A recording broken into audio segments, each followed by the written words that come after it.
Nah, saudaraku yang kasih dalam Tuhan, saya mau ajak saudara untuk melihat bersama-sama di dalam firman Tuhan, di dalam Kisah Para Rasul pasal yang pertama. Kisah Para Rasul pasal yang pertama ayat yang ke-6 sampai ayatnya yang ke-9.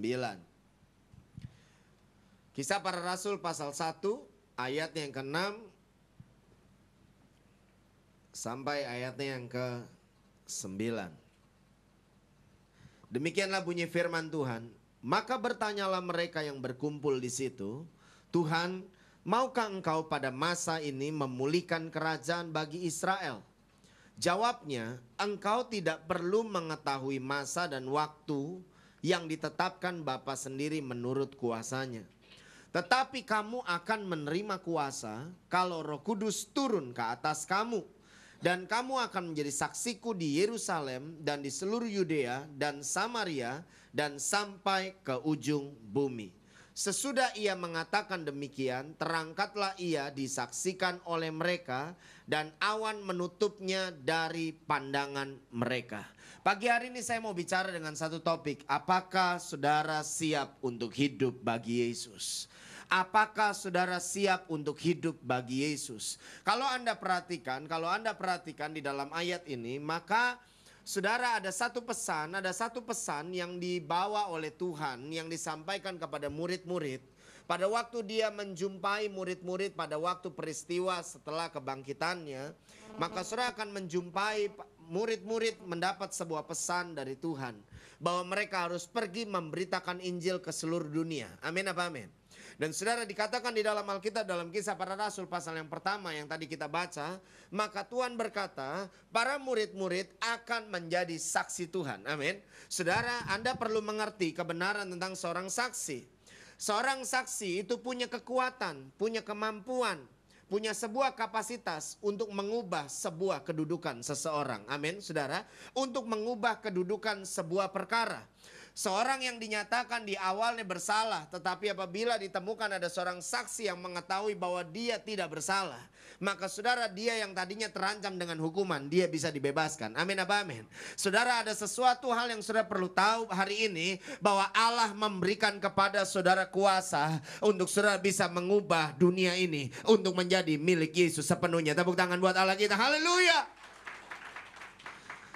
Ada satu kuasa Tuhan yang diberikan kepada saudara untuk saudara bisa membawa dunia ini mengalami pertobatan, membawa dunia ini mengalami perubahan, mengalami satu keadaan yang jauh lebih baik daripada hari yang lalu. Amin apa amin? Dan semua itu diberikan kuasanya kepada gereja Tuhan. Amin apa amin? Makanya firman Tuhan berkata, kita gerejanya kita diberikan kunci-kunci untuk membuka kerajaan maut. Amin apa amin?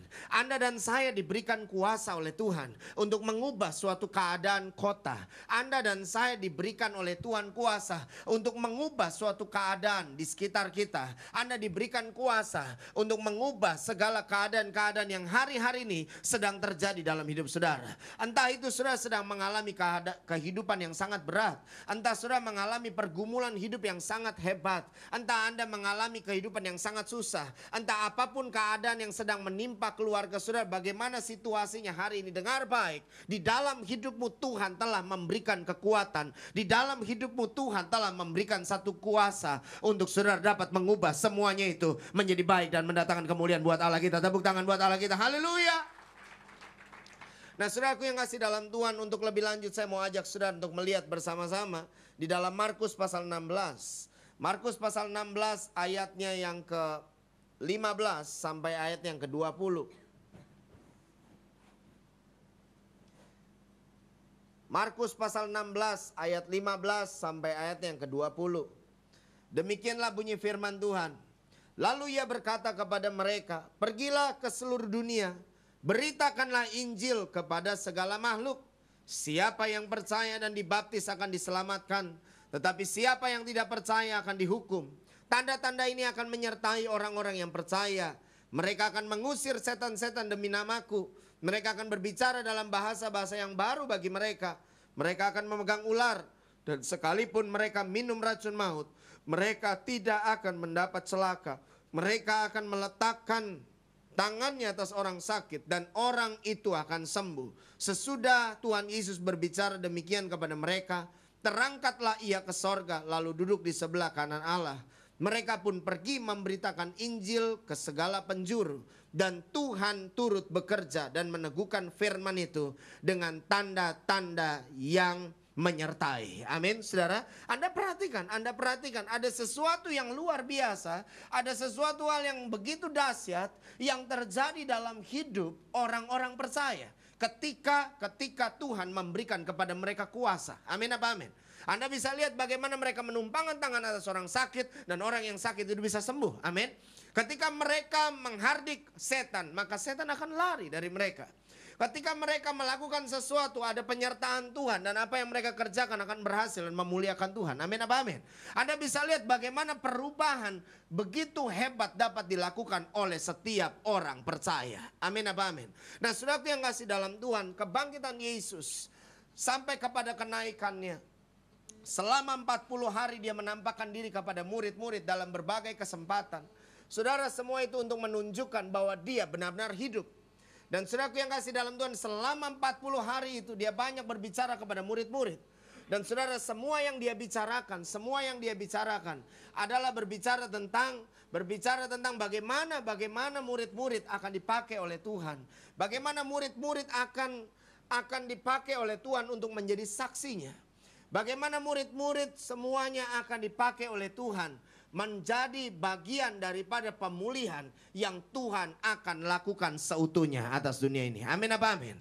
Nah, saudaraku yang kasih dalam Tuhan, saya mau berkata, murid-murid harus memberitakan tentang Injil. Apa yang diberitakan? Di dalam bagian yang lain dalam Lukas 24, kalau Anda perhatikan dalam ayat yang 44 sampai 49, maka saudara akan menemukan dengan jelas bahwa yang mereka beritakan adalah berita tentang pertobatan, berita tentang pengampunan dosa yang orang-orang bisa dapatkan di dalam Yesus. Amin apa amin? Saudara, Tuhan sedang menyampaikan kepada kita hari ini. Tuhan sedang menyampaikan kepada kita hari ini bahwa Dia sedang menyatakan, inilah waktunya untuk saudara dan saya benar-benar menjadi saksi Tuhan. Amin apa amin? Inilah waktunya benar-benar Anda dan saya akan dipakai untuk menjadi saksi Tuhan. Kuasa Roh Kudus dicurahkan atas hidup orang percaya bukanlah untuk supaya kelihatan dia hebat, bukanlah supaya kelihatan dia rohani, bukanlah kelihatan supaya dia lebih menonjol daripada orang-orang percaya yang lain. No, tetapi kuasa Roh Kudus dicurahkan, kuasa Roh Kudus diberikan untuk kita memiliki kuasa untuk melayani menjadi saksi Tuhan. Yang mengerti katakan amin.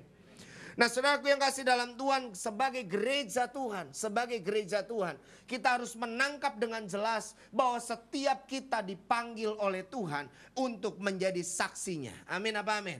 Tidak peduli apapun keadaan saudara hari ini, tidak peduli bagaimana status saudara hari ini, Anda semua yang hari ini mendengar tentang Yesus, Anda yang percaya kepada Yesus, Anda yang sudah ditebus oleh Yesus, Anda punya panggilan yang khusus dari Allah untuk menjadi saksinya di muka bumi ini. Anda tidak dipanggil untuk menjadi pendeta, tetapi Anda semua dipanggil dalam panggilan yang sangat luar biasa. Anda dan saya dipanggil untuk menjadi saksi di muka bumi ini. Oleh sebab itu gereja Tuhan harus sadar. Gereja Tuhan harus betul-betul terbuka pikirannya hari-hari ini. Saudaraku yang kasih dalam Tuhan, setiap kita harus aktif lewat hidup kita untuk menjadi saksi buat Tuhan. Amin apa amin? Bukan hanya lewat perkataan kita, tetapi lewat perbuatan kita. Amin apa amin? Anda tidak dipanggil hanya untuk bertobat. Anda tidak diselamatkan oleh Tuhan hanya untuk mengisi gereja ini. Tetapi saya percaya Anda dan saya diselamatkan, Anda dan saya dipulihkan, supaya Anda bisa keluar dan menjadi berkat buat orang lain, membawa pemulihan mereka kepada Tuhan. Tepuk tangan buat Allah kita. Haleluya. Amin apa amin? Oleh sebab itu tidak boleh di antara kita hanya bersantai-santai. Tidak boleh ada di antara kita yang menjadi orang Kristen yang biasa-biasa. Seharusnya semua orang Kristen menjadi orang-orang yang bergairah dan secara aktif terus membawa hidupnya, membawa seluruh apa yang ada padanya, yang Tuhan berikan hari ini, semua kapasitas, semua kepercayaan, semua berkat, semua kemampuan, semua kepintaran, semua yang ada dalam hidupnya, itu untuk hidup untuk satu satu tujuan, yaitu untuk Tuhan, untuk memuliakan Dia, untuk menjadi saksi bagi Dia. Amin apa amin? Ini yang harus saudara dan saya kerjakan. Ini sesuatu yang tidak boleh kita lupakan. Itulah sebabnya gereja Tuhan tidak boleh pernah santai. Gereja Tuhan tidak boleh pernah santai. Gereja Tuhan tidak boleh hanya sekedar kumpul-kumpul ibadah.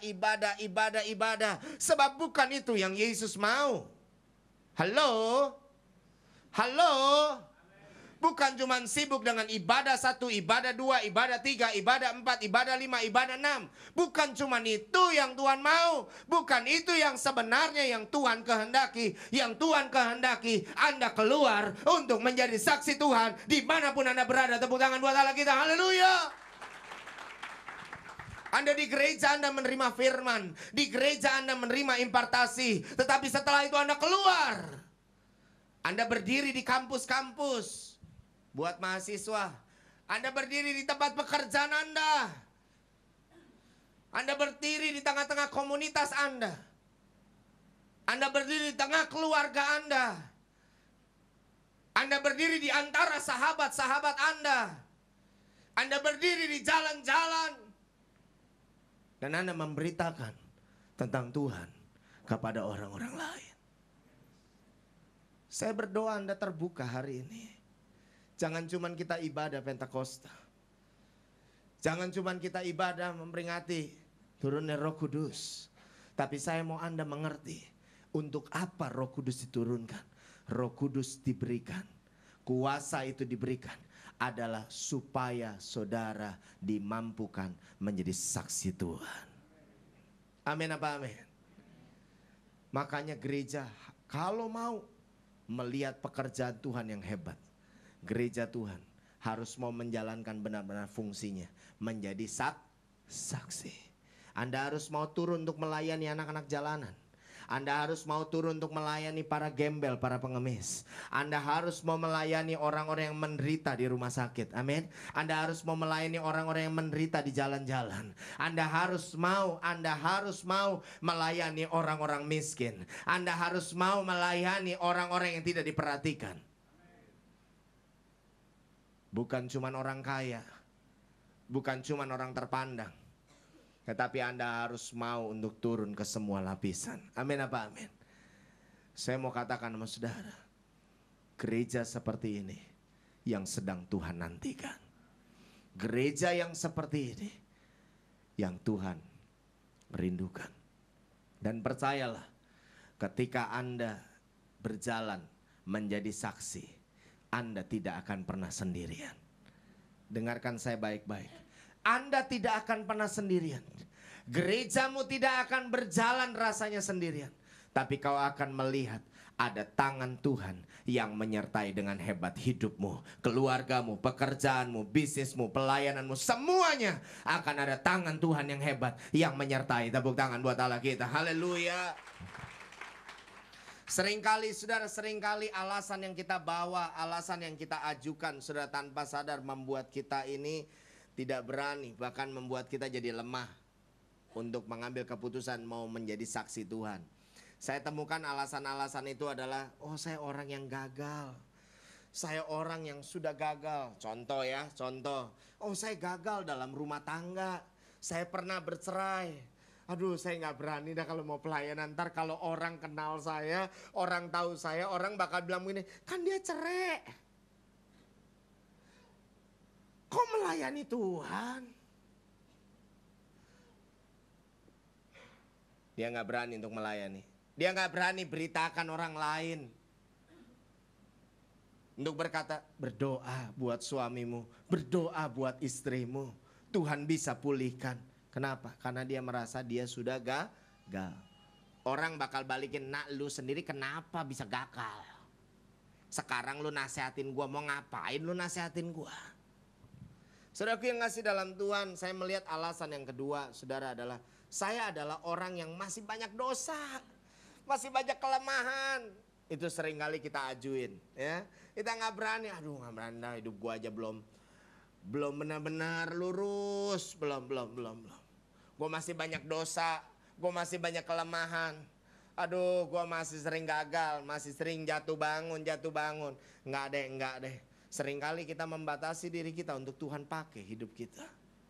Saudaraku yang kasih dalam Tuhan, alasan yang selanjutnya saya melihat begini. Saya belum atau saya bukan orang yang benar-benar baik. Saya belum atau saya bukan orang yang benar-benar baik. Kenapa orang bisa berkata begitu? Karena dia melihat bahwa hidupnya tidak sempurna. Dia melihat ada cacat di sini. Dia melihat ada koreng di sini.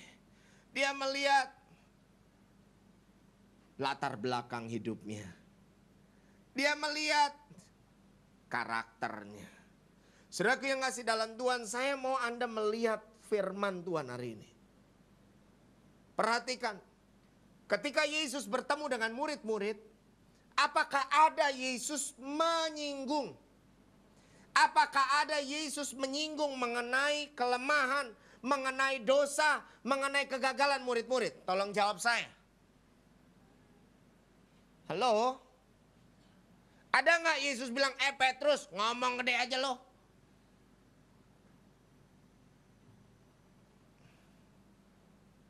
Adakah dia begitu? Petrus bohong lo. Mana katanya lo bakal bela gua? Benar kan kata gua? Sebelum ayam bekokok udah 3 kali lu nyangkal gua. Mau ngomong apa lo?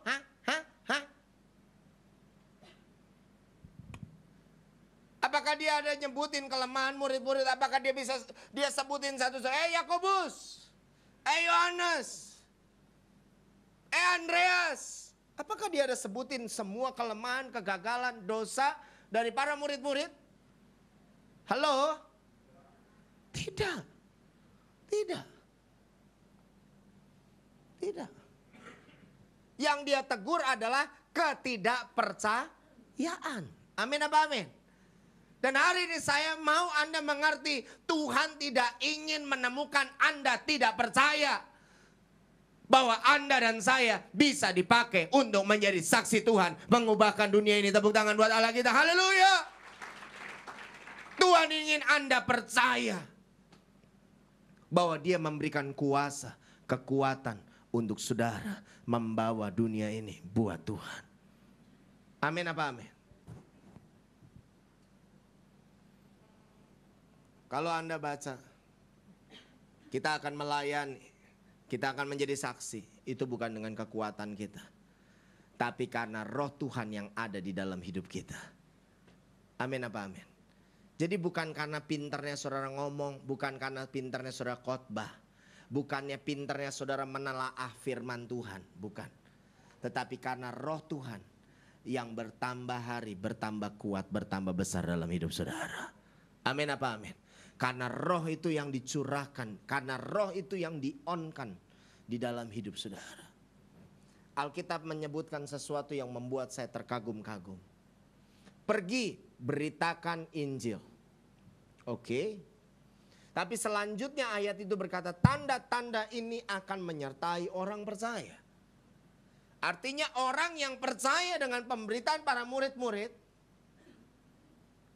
orang-orang yang menerima pemberitaan dari murid-murid, pemberitaan firman Allah, mereka yang percaya, saudara, ada sesuatu pekerjaan ilahi yang nyata dalam hidup mereka. Ada suatu pekerjaan Tuhan yang begitu kuat yang akan mulai dimanifestasikan dalam hidup mereka. Amin apa amin? Dan makin kita baca, makin kita menemukan, wow, begitu dahsyatnya Tuhan bisa bekerja atas hidup orang-orang percaya. Wow, begitu dahsyatnya Tuhan bisa pakai hidup orang-orang yang percaya. Sekalipun imannya mungkin masih baru, sekalipun mungkin pengenalannya akan Tuhan masih minim, tetapi saudara, kuasa Tuhan yang dicurahkan atas orang percaya akan membuat kehidupan mereka menjadi sesuatu yang luar biasa. Tepuk tangan buat Allah kita. Haleluya. Tidak pandang Anda baru bertobat atau Anda sudah lama bertobat. Tidak pandang Anda sudah masuk melayani dalam gereja ataupun baru punya keinginan. Anda semua bisa dipakai Tuhan dengan sesuatu cara yang luar biasa oleh Tuhan. Amin apa amin? Dan Anda tangkap hari ini baik-baik. Kata percaya Tanda-tanda ini akan menyertai orang percaya. Kata percaya di dalam Alkitab itu punya pengertian bukan sekedar, oh ya saya yakin kok Tuhan pasti tolong saya. Bukan begitu. Kata percaya di dalam terjemahan asli Alkitab itu punya pemahaman seperti ini. Aku punya keyakinan Tuhan itu ada. Dan aku mau menerima firman-Nya. Dan aku mau memastikan hidupku kujalani di dalam firman-Nya. Itu yang namanya orang percaya.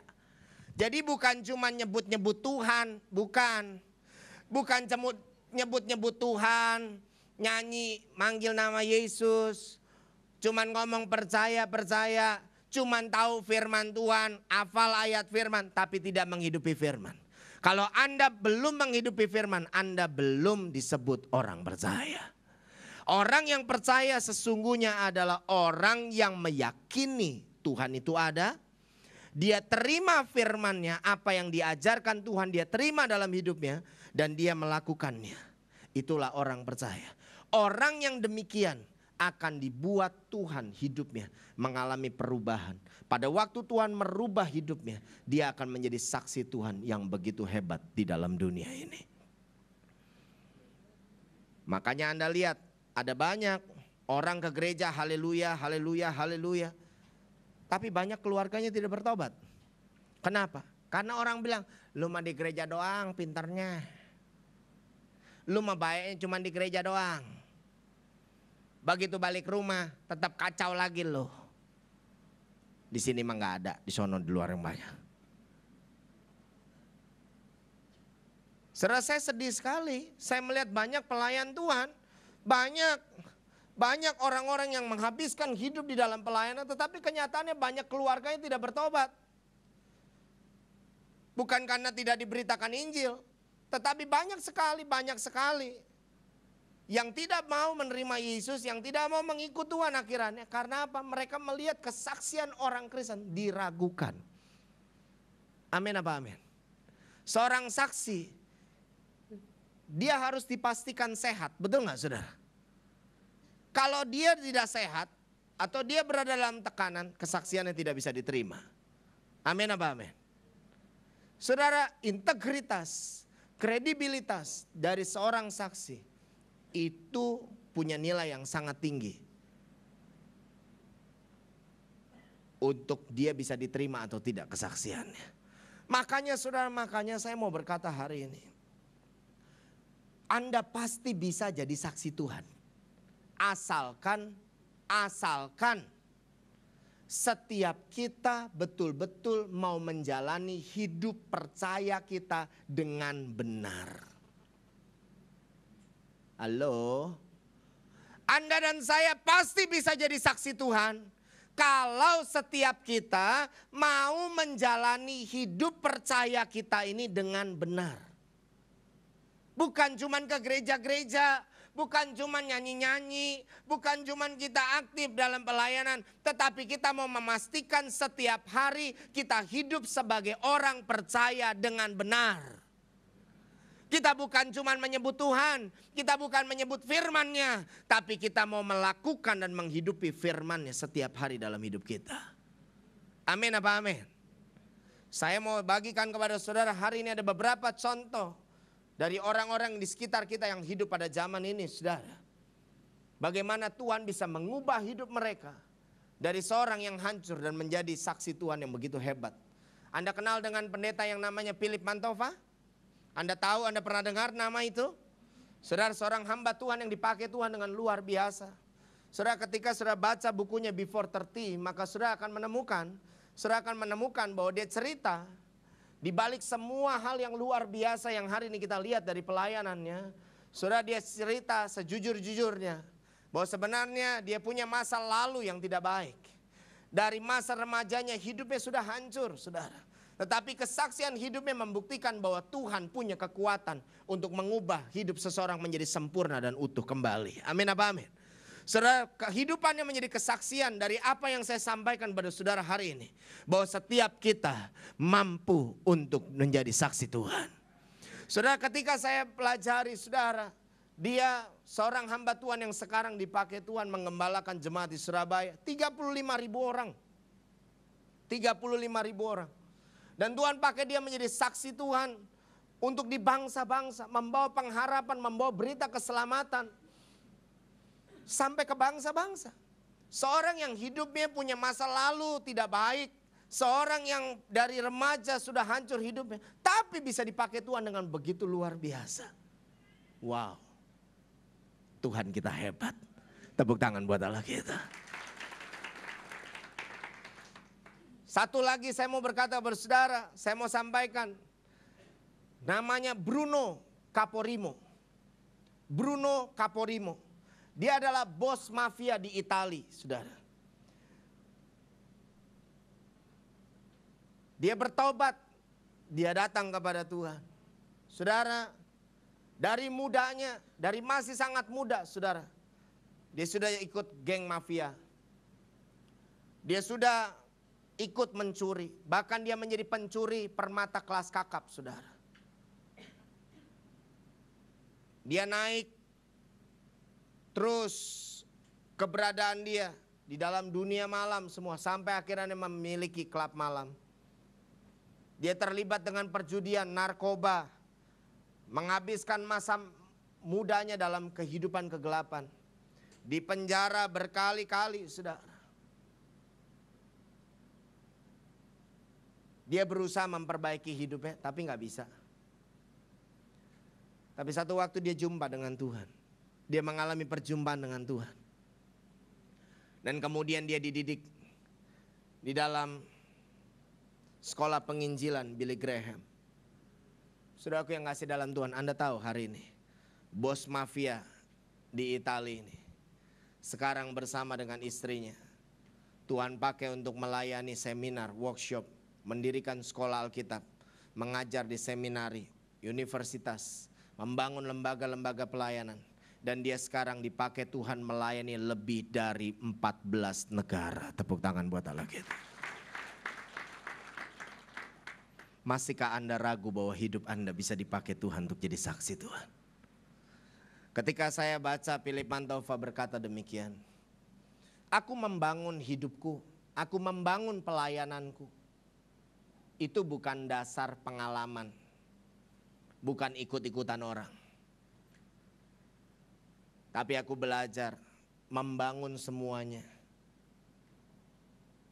dengan cara aku mau hidup sesuai firman-Nya. Aku belajar untuk membangun hidupku percaya dengan cara yang benar. Tepuk tangan buat Allah kita. Jadi jangan malu dengan masa lalu kita, karena Tuhan lupakan masa lalu kita. Amin apa amin? Jangan Anda takut terhadap dosa yang sudah Anda akui kepada Tuhan. Amin apa amin? Jangan pernah takut dengan kehidupan dosa yang sudah Anda akui dengan Tuhan, yang sudah Anda bereskan, Anda tidak lakukan lagi. Enggak usah takut. Sebab akan ada kuasa Tuhan yang menyertai hidupmu dan saya. Saudara, saya mau bersaksi kepada saudara. Ketika saya 2 tahun yang lalu Tuhan percayakan untuk saya masuk melayani di Serang, di Cilegon, di daerah Banten, saudara. Ada banyak orang yang berkata kepada saya begini bahwa, ngapain kamu masuk ke sana? Ngapain kamu masuk ke sana? Udahlah, kamu gak mungkin berhasil melakukan pelayanan di sana. Tetapi ini visi Tuhan. Kami harus masuk Banten. Dia bilang, kamu Cina, kamu Kristen, kamu pendeta, udah 3-0 kamu kalah di sana. Mereka udah benci sekali sama Cina, Kristen. Apalagi pendeta. Banyak pendeta yang dipukul, banyak pendeta yang dibakar, banyak pendeta yang dibunuh. Cuman gak diekspos aja. Saya salah satunya yang pernah mengalami itu. Saya aja keluar dari sana, kamu malah masuk ke sana. Apalagi yang kamu cari? Sekarang keluargamu diberkati, sekarang kalian bahagia. Pelayanan sedang dibawa oleh Tuhan terus naik. Tuhan lagi percayakan banyak pelayanan kepadamu. Tuhan lagi berkati kamu luar biasa. Terus saya cuma ngomong sama dia begini.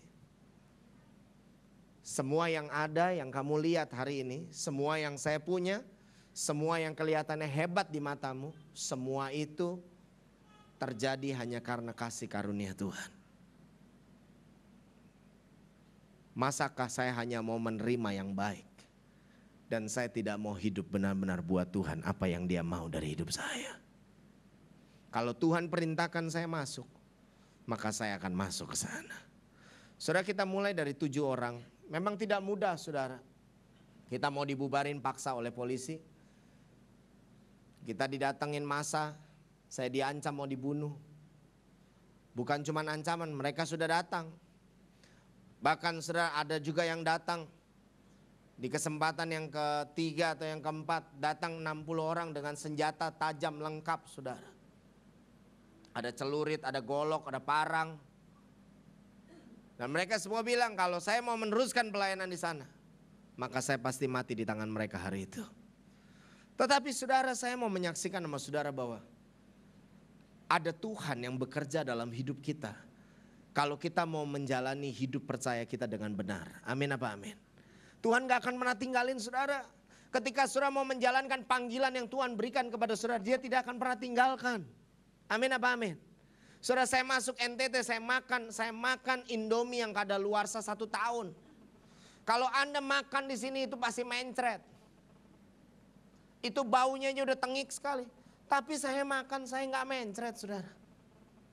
Di Bromo ketika saya masuk untuk membuka gereja di sana, untuk memberitakan Injil di sana, saudara, saya disuguhi dengan satu nampan besar sayur hijau, tapi di atasnya ada hijau yang agak gelap, itu lalat.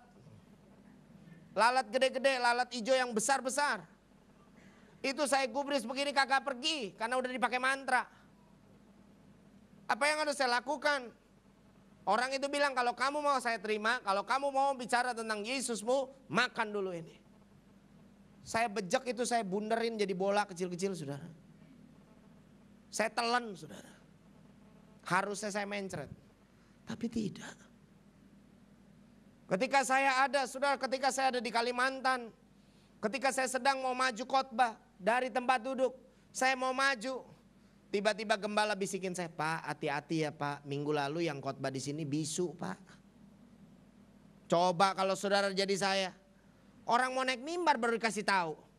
Kalau sebelumnya kan enak, kita bisa doa puasa, kita bisa peperangan, betul nggak? Nah, orang mau naik mimbar baru dikasih tahu, itu kan melemahkan. Lebih baik jangan dikasih tahu. Minggu lalu pendeta dari Jakarta bisu Pak. Hati-hati ya Pak khotbah. Di belakang dukunnya ada Pak. Tapi saya berkhotbah saja. Dan Anda tahu siapa yang bertobat pertama kali, yang maju pertama kali, lari dari belakang? Itu adalah dukunnya. Dan dia bertobat, terima Yesus. Ketika saya mau masuk NTT, saudara, saya diancam dibunuh. Dukun di sana sohib sama pendeta-pendeta. Mereka udah tahu ada pendeta yang mau datang. Saya tahu ada pendeta putih-putih mau datang. Dari Jakarta namanya Ruli. Kasih tahu dia, jangan coba-coba injak bumi NTT. Dia pasti mati di NTT. Saya cuma jawab begini. Waktu pendeta itu telepon saya, itu pendeta mau aja disuruh sama dukun. Dia telepon saya, terus saya bilang begini, Pak, yang menyertai kita jauh lebih banyak, jauh lebih besar, jauh lebih kuat. Yaitu Tuhan yang punya semesta alam dan bumi. Memang gak main-main serangannya. Kalajengking turun saudara, ribuan dari bukit. Tapi heran, Tuhan cuma tanya, apa yang ada di tanganmu? Senter, kebaskan ke kiri dan ke kanan. Jadi gembala bukan gembala kambing domba, gembala kalajengking. Kiri, kanan, begitu saya ke kiri, itu ke kiri, ke kanan. Jadi saya bisa jalan di tengah-tengah itu, kalajengking tidak menyengat sama sekali.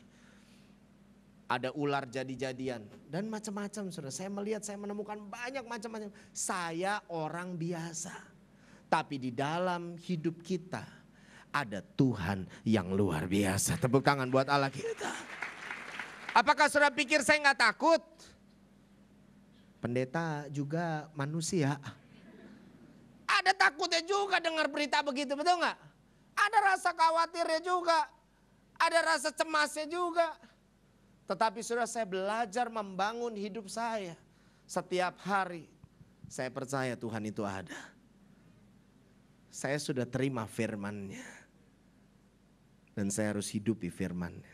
Saya harus melangkah sesuai dengan firman-Nya. Jalan aja dengan Tuhan dengan benar. Kuasa itu yang akan bekerja dalam hidup saudara secara luar biasa. Saudara, saya melihat di NTT ketika 40 dukun mau bunuh saya. Tuhan bisa ngubah 40 dukun yang mau bunuh saya. Justru 40 dukun itu sekarang menjadi gembala-gembala sidang. Membuka gereja. Kok tepuk tangannya kecil bener sih?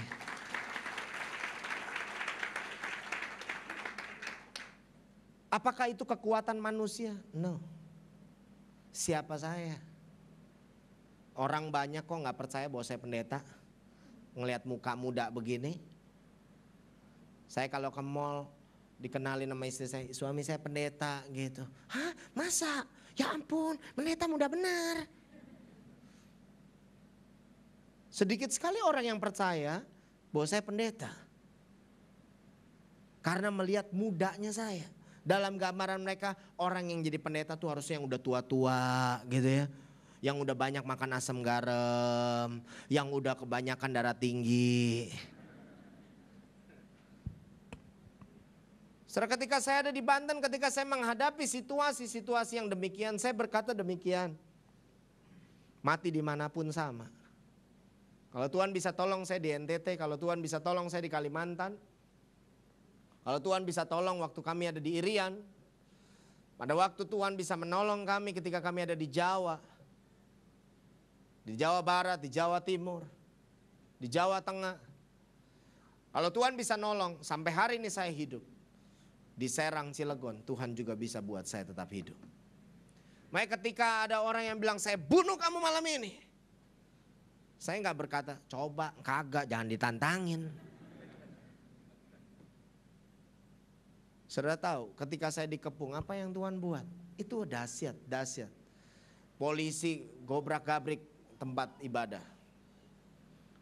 Pengerja tahan, dia Kopassus. Jangan begitu, saya juga angkatan. Tenang mereka. Gak bisa, ini mesti tutup gerejamu ini, gak boleh ini, gak resmi begini, bla bla bla bla bla bla bla. Saya lagi khotbah, tiba-tiba Tuhan bicara sama saya begini. Suruh polisi itu duduk jadi jemaat. Kasih tahu sama mereka, yang punya hak ngomong sama pendeta itu jemaat. Jadi kalau polisi mau ketemu sama pendeta, dia harus duduk jadi jemaat lebih dulu. Saya kasih tahu polisinya suruh duduk jadi jemaat kalau mau ketemu saya.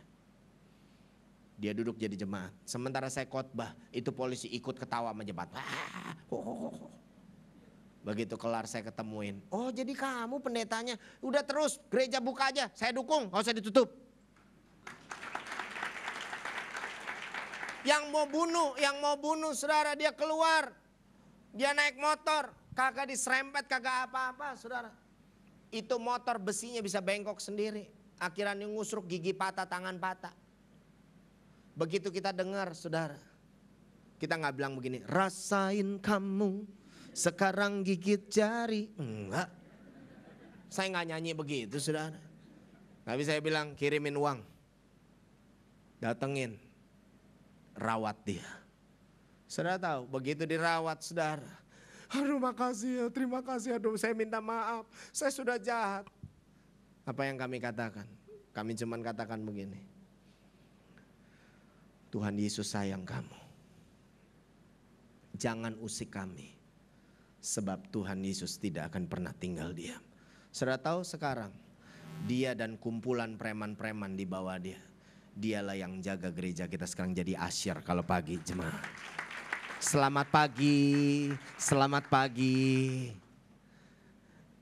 Ketika kami mau dibunuh, orang sudah bawa senjata tajam. Mau nyari pintu keluar di mana? Gak ada pintu keluar. Pintu keluarnya udah dijagain sama mereka semua. Tapi tiba-tiba Tuhan bisa pakai mulut ini, ngoek. Dipakai untuk memuntahkan kata-kata yang membuat musuh-musuh kita tertunduk malu. Saudara saya ngomong, kalau kamu mau halangin saya untuk melayani di kota ini, Pertanyaan saya, yang kamu lakukan apa? Yang kamu lakukan apa? Saudara, perkataan seperti itu menurut saudara harusnya nebas leher saya enggak? Harusnya buat leher saya copot dong. Tetapi saudara, mereka justru tertunduk malu, senjata lepas dari tangan mereka. Dan akhirnya Tuhan bicara, nak keluar, lari nak, lari. Makanya saya masih bisa hidup sampai hari ini, masih bisa khotbah sama saudara. Tuhan itu ajaib. Di Malang, ketika saya masih ibadah, saudara, kita punya cabang Malang, saudara. Ketika saya sedang diperintahkan oleh gembala untuk datang ke sana untuk menolong para pengerja yang dipersiapkan untuk membuka cabang di sana. Saudara, ketika kita ada di dalam rumah 12 orang, saya memuridkan seperti Yesus 12 orang, saudara. Di saat itu orang di luar teriak, bakar, bakar, Kristen, ditimpukin, buah, buah, buah. Jemaat dari ketawa-ketawa langsung senyum. Langsung matanya pelirak-pelirik, saya tahu cari pintu keluar. Saya cuman bilang sama mereka begini, tenang, malaikat banyak. Ada jemaat yang nanya, Pak mana malaikatnya? Terus saya bilang sama mereka, kalau kamu gak bisa ngelihat percaya aja sama pendeta. Pokoknya tenang, dengerin saya khotbah. Jadi yang di luar sibuk nimpukin, saya sibuk nyelesain khotbah. Saudara, heran, orang itu pergi sendiri dan kami pulang. Semua jemaat bisa pulang dengan selamat. Besok paginya orang itu lumpuh. Orang itu lumpuh. Dan saudaraku yang kasih dalam Tuhan, pengerja-pengerja, Tuhan perintahkan pada waktu kami doa pagi, Tuhan perintahkan begini, siapin makanan yang enak-enak, bawain ke rumahnya. Kita bawain ke rumahnya, saudara. Orang ini terbaring lumpuh. Teman-teman bilang, boleh gak saya doain? Boleh. Didoakan, dia mengalami kesembuhan. Dan dia mulai menjadi orang yang memberitakan Injil di wilayahnya. Sekarang jemaat kita dalam 2 tahun, Tuhan bawa dari 12, sekarang 300 orang di kota Malang. Banyak orang-orang percaya yang baru yang diselamatkan. Saudara, kalau saya menemukan, saya melihat hari-hari ini, Tuhan banyak pakai bukan hanya lulusan sekolah Alkitab, tapi Tuhan banyak pakai orang-orang awam. Asalkan mereka mau hidup percaya dengan benar. Amin apa amin? Pertanyaannya, maukah Anda betul-betul hidup buat Yesus? Mau nggak Anda hidup benar-benar buat Yesus? Kalau Anda mau benar-benar hidup buat Yesus, jangan takut apapun. Jangan takut di dunia ini ditolak. Jangan takut orang akan meremehkan Anda. Jangan takut orang akan memandang rendah hidup Anda. Orang membicarakan masa lalu Anda. Jangan takut. Hiduplah benar-benar buat Yesus. Jalani hidup percayamu dengan benar. Setiap Anda akan dipakai Tuhan menjadi saksinya yang luar biasa. Tepuk tangan buat Allah kita. Mari bangkit berdiri saudara.